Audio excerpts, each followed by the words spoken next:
Hi friends, ಶಾಂತ star ಚಾನಲ್ಗೆ ಸ್ವಾಗತ. ಇವತ್ತು ರೆಸಿಪಿ ಬಂದು ಟೊಮೆಟೊ ಚಟ್ನಿ ಮಾಡೋದನ್ನು ನಾನು ತೋರಿಸ್ಕೊಡ್ತಾ ಇದ್ದೀನಿ.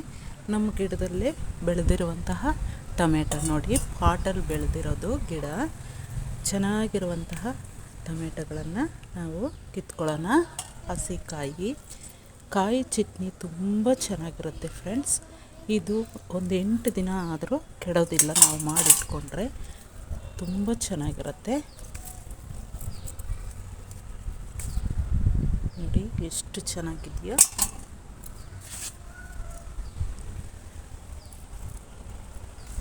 ಹಣ್ಣು ಟೊಮೆಟೊ ಚಟ್ನಿಗಿಂತ ಕಾಯಿ ಟೊಮೆಟೊ ಚಟ್ನಿ ತುಂಬ ಚೆನ್ನಾಗಿರುತ್ತೆ ಫ್ರೆಂಡ್ಸ್. ಮಾಡಿ ನೋಡಿ ನೀವು ಕೂಡ ಒಂದು ಸಲ. ಸಾಕು, ಇಷ್ಟು ಟೊಮೆಟೊ 6 ಟೊಮೆಟೊ ತೆಗೆದುಕೊಂಡಿದ್ದೀನಿ ನೋಡಿ. 6 ಟೊಮೆಟೊ ತೆಗೆದುಕೊಂಡಿರೋದು ನೋಡಿ. 6 ಟೊಮೆಟೊನ ಈ ರೀತಿ ಸಣ್ಣದಾಗಿ ಕಟ್ ಮಾಡಿ ಇಟ್ಕೊಂಡಿದ್ದೀನಿ. ಈಗ ಇಂಗ್ರೀಡಿಯೆಂಟ್ಸ್ ಎಲ್ಲ ನೋಡೋಣ ಚಟ್ನಿಗೆ. ನೋಡಿ, ಜೀರಿಗೆ ಇಷ್ಟು ತೆಗೆದುಕೊಂಡಿದ್ದೀನಿ, ಅರ್ಧ ಸ್ಪೂನಷ್ಟು. 1.5 ಸ್ಪೂನಷ್ಟು ಉದ್ದಿನಬೇಳೆ, 1.5 ಸ್ಪೂನಷ್ಟು ಕಡಲೆಬೇಳೆ, 2 ಈರುಳ್ಳಿ, 8 ಒಣಮೆಣಸಿನ್ಕಾಯಿ, ಸ್ವಲ್ಪ ಒಣಗಿರುವಂತಹ ಕರಿಬೇವಿನ ಸ್ವಲ್ಪ ಬೆಲ್ಲ, 1 ಬೆಳ್ಳುಳ್ಳಿನ ನಾನು ಸುಳಿದಿಟ್ಕೊಂಡಿದ್ದೀನಿ. ಈಗ ನಾವು ಟೊಮೆಟೊ ಚಟ್ನಿ ಮಾಡೋದನ್ನು ನೋಡೋಣ ಬನ್ನಿ. ಮೊದಲು ನಾವು ಪಾನನ್ನು ಇಟ್ಕೊಂಡು ಸ್ಟವ್ ಹಚ್ಕೊಂಡು ಸ್ವಲ್ಪ ಆಯಿಲನ್ನು ಹಾಕ್ಕೊಳ್ಳೋಣ. ಒಂದು ಅರ್ಧ ಸ್ಪೂನಷ್ಟು ಆಯಿಲನ್ನು ಹಾಕ್ಕೊಳ್ಳೋಣ. ನೋಡಿ, ಕಡಲೆಬೇಳೆ ಮತ್ತು ಉದ್ದಿನಬೇಳೆ ಈ ಎರಡನ್ನು ನಾವು ಫ್ರೈ ಮಾಡ್ಕೊಳ್ಳೋಣ.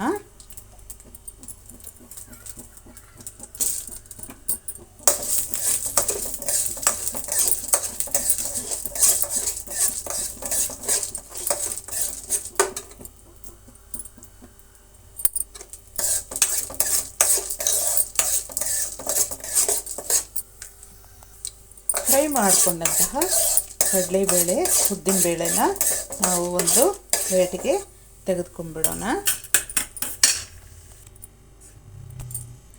ಈಗ ಅದೇ ಪಾನ್ಗೆ ನಾವು 1 ಸ್ಪೂನಷ್ಟು ಆಯಿಲನ್ನು ಸೇರಿಸ್ಕೊಳ್ಳೋಣ.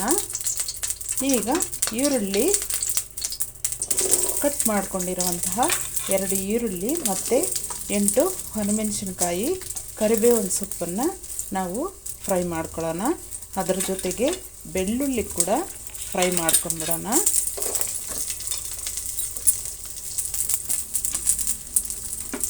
ಚೆನ್ನಾಗಿ ಫ್ರೈ ಆಗಬೇಕು.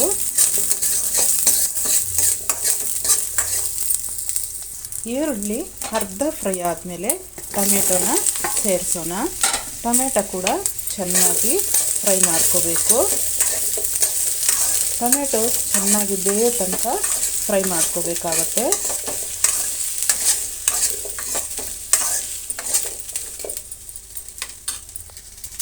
ಹಾಫ್ ಸಿಮ್ಮನ್ನು ಇಟ್ಕೊಂಡು ನೀಟಾಗಿ ಕಲಿಸಬೇಕು. ಕಲಿಸಿ ಅದಕ್ಕೆ ಸ್ವಲ್ಪ ಉಪ್ಪನ್ನು ಸೇರಿಸೋಣ. ಯಾಕಂದರೆ ಟೊಮೆಟೊ ಬೇಗ ಬೇಯೋದಿಲ್ಲ. ಇಲ್ಲಾಂದರೆ ಸ್ವಲ್ಪ ಮಟ್ಟಿಗೆ ಉಪ್ಪನ್ನು ಬೆರೆಸಿ ಚೆನ್ನಾಗಿ ಈ ರೀತಿ ಕಲಿಸ್ಬಿಟ್ಟು ನಾವು ಪ್ಲೇಟನ್ನು 1-2 ನಿಮಿಷ ಮುಚ್ಚೋಣ. ಆಗಾಗ ಕಲಿಸ್ಬೇಕಾಗತ್ತೆ. 2 ನಿಮಿಷದ ನಂತರ ಈ ರೀತಿ ಕಲಿಸ್ಕೋಬೇಕು. ಏಕೆಂದರೆ ಹಸಿ ಟೊಮೆಟೊ ಬೇಯೋದು ಸ್ವಲ್ಪ ಲೇಟ್ ಆಗುತ್ತೆ. ಈಗ ಮತ್ತೆ ಪ್ಲೇಟ್ ಮುಚ್ಚೋಣ. ಮತ್ತೊಂದು 2 ನಿಮಿಷ ಹಾಗೆ ಮುಚ್ಚಿಡೋಣ. ಮತ್ತೆ ಕಲಸೋಣ. ಮಧ್ಯದಲ್ಲಿ ಒಂದು ಸಲ ಆ ರೀತಿ ಕಲಸಿ ಮುಚ್ಚಿಡೋಣ. ಯಾಕಂದರೆ ತಳದಲ್ಲಿ ತಳ ಹತ್ಬೋದು. ಅದರಿಂದಾಗಿ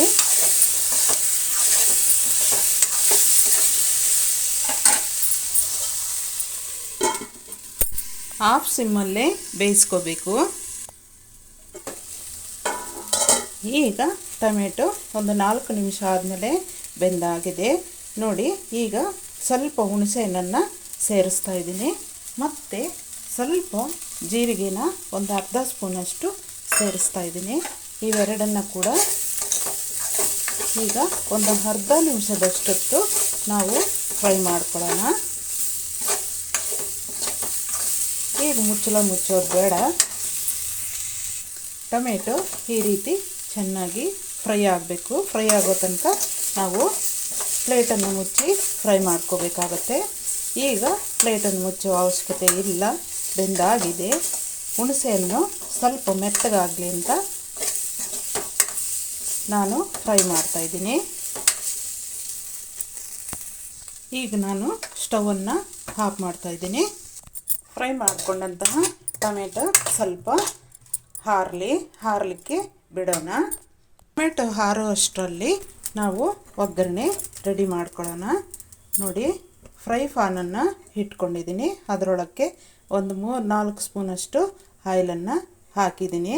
ಆಯಿಲು ಎಷ್ಟು ಹಾಕಿದರೆ ಅಷ್ಟು ದಿನ ಇರುತ್ತೆ, ತುಂಬ ಚೆನ್ನಾಗಿರುತ್ತೆ. ನಾನು 4 ಸ್ಪೂನಷ್ಟು ಹಾಕಿದ್ದೀನಿ.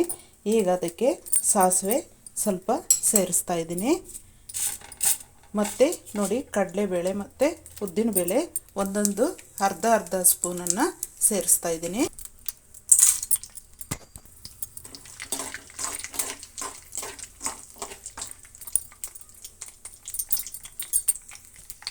ಈಗ ಅದರ ಜೊತೆಗೆ 1-2 ಹಸಿಮೆಣಸಿನಕಾಯಿ ಮತ್ತು ಕರಿಬೇವಿನ ಸೊಪ್ಪನ್ನು ಸೇರಿಸ್ತಾ ಇದ್ದೀನಿ.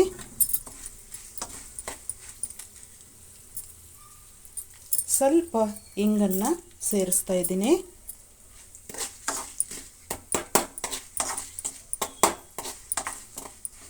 ಫ್ರೈ ಆಗಲಿ.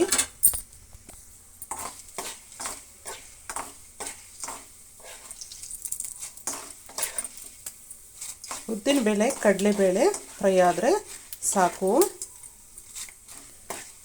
ಪ್ಲೀಸ್ ನಮ್ಮ ಚಾನಲನ್ನು ಯಾರು ಹೊಸದಾಗಿ ನೋಡ್ತಾ ಇದ್ದೀರೋ ಅವರು ಸಬ್ಸ್ಕ್ರೈಬ್ ಮಾಡ್ಕೊಳ್ದೇ ಇರೋ ಸಬ್ಸ್ಕ್ರೈಬ್ ಮಾಡ್ಕೊಳ್ಳಿ, ಶೇರ್ ಮಾಡಿ, ಕಮೆಂಟ್ ಮಾಡಿ, ಲೈಕ್ ಮಾಡೋದನ್ನು ಮರಿಬೇಡಿ ಫ್ರೆಂಡ್ಸ್. ಆಯಿತು, ಒಗ್ಗರಣೆ. ಈಗ ನಾನು ಸ್ಟವನ್ನು ಆಫ್ ಮಾಡ್ತಾಯಿದ್ದೀನಿ. ಈಗ ನಾವು ಚಟ್ನಿ ರುಬ್ಕೊಳ್ಳೋಣ. ನೋಡಿ, ಸ್ವಲ್ಪ ಬೆಲ್ಲನ ಹಾಕ್ತಾಯಿದ್ದೀನಿ ಮಿಕ್ಸಿ ಜಾರ್ಗೆ. ಈ ಕಡಲೆಬೇಳೆ ಉದ್ದಿನಬೇಳೆ ಸೇರಿಸ್ತಾ ಇದ್ದೀನಿ. ಇವು ನಾವು ತರಿಯಾಗಿ ರುಬ್ಬೋಣ. ನೋಡಿ, ಈ ರೀತಿ ರುಬ್ಕೊಂಡಿದ್ದೀನಿ. ಈಗ ಕಾಯಿ ಎಲ್ಲ ಸೇರಿಸೋಣ. ಇದಕ್ಕೆ ನೀರು ಹಾಕ್ದಿರ ಮಿಕ್ಸ್ ಮಾಡ್ತಾಯಿದ್ದೀನಿ. ಈಗ ಆಗಲೇ ಸ್ವಲ್ಪ ಉಪ್ಪನ್ನು ಸೇರಿಸಿದ್ವು. ಈಗ ರುಚಿ ನೋಡಿಕೊಂಡು ಉಪ್ಪನ್ನು ಸೇರಿಸ್ಕೊಂಡು ಇನ್ನೊಂದು ರೌಂಡು ಹಾಕೋಣ. ಚಟ್ನಿ ತುಂಬ ನುಣ್ಣಗೆ ರುಬ್ಕೋಬಾರ್ದು, ಈ ರೀತಿ ತರಿಯಾಗಿ ಇರಬೇಕು. ಈಗ ಇದನ್ನು ನಾವು ಒಂದು ಬೌಲ್ಗೆ ತೆಗೆದುಕೊಂಡ್ಬಿಡೋಣ. ಈಗ ಈ ಚಟ್ನಿಗೆ ನಾವು ಒಗ್ಗರಣೆನ ಹಾಕೋಣ, ಸೇರಿಸೋಣ. ಒಗ್ಗರಣೆ ಮಾಡಿರೋದನ್ನು ಈ ಒಗ್ಗರಣೆ ಮಿಕ್ಸ್ ಮಾಡಿ ಇಟ್ಬಿಟ್ರೆ ಫ್ರೆಂಡ್ಸ್ 1 ವಾರ ಅಲ್ಲ 2 ವಾರ ಹಾಗೇ ಇರುತ್ತೆ ಫ್ರೆಂಡ್ಸ್.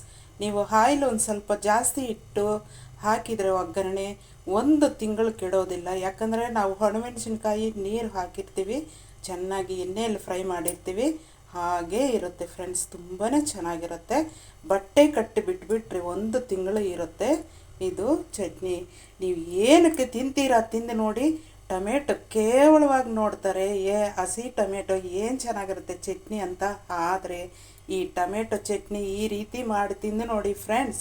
ನಿಜವಾಗಲೂ ಮತ್ತೊಮ್ಮೆ ನೀವು ಟೊಮೆಟೊ ಬಂದಾಗಲ್ಲ ಮನೆ ಹತ್ರ ಹಾರಿಸ್ಕೊಳ್ತೀರಾ. ಹಸಿ ಟೊಮೆಟೊನ ನೀವು ಮಾಡ್ಕೊಂಡು ತಿಂದೇ ತಿಂತೀರಾ. ಚಪಾತಿಗೆ ತಿಂತೀರಾ, ರೊಟ್ಟಿಗೆ ತಿಂತೀರಾ, ದೋಸೆಗೆ ತಿಂತೀರಾ, ರೈಸ್ಗೆ ತಿಂತೀರಾ, ಮುದ್ದೆಗೆ ತಿಂತೀರಾ. ಏನಕ್ಕೂ ಅಷ್ಟು ಅದ್ಭುತವಾಗಿರುತ್ತೆ ಫ್ರೆಂಡ್ಸ್. ಈ ಚಟ್ನಿ ತುಂಬಾ ಚೆನ್ನಾಗಿರುತ್ತೆ, ಹಸಿ ಟೊಮೆಟೊಕಾಯಿ ಚಟ್ನಿ. Thank you friends. ಎಲ್ಲರೂ ಮಾಡಿ ತಿಂದು ನೋಡ್ತೀರಾ ಅಂತ ಅಂದ್ಕೊಳ್ತೀನಿ.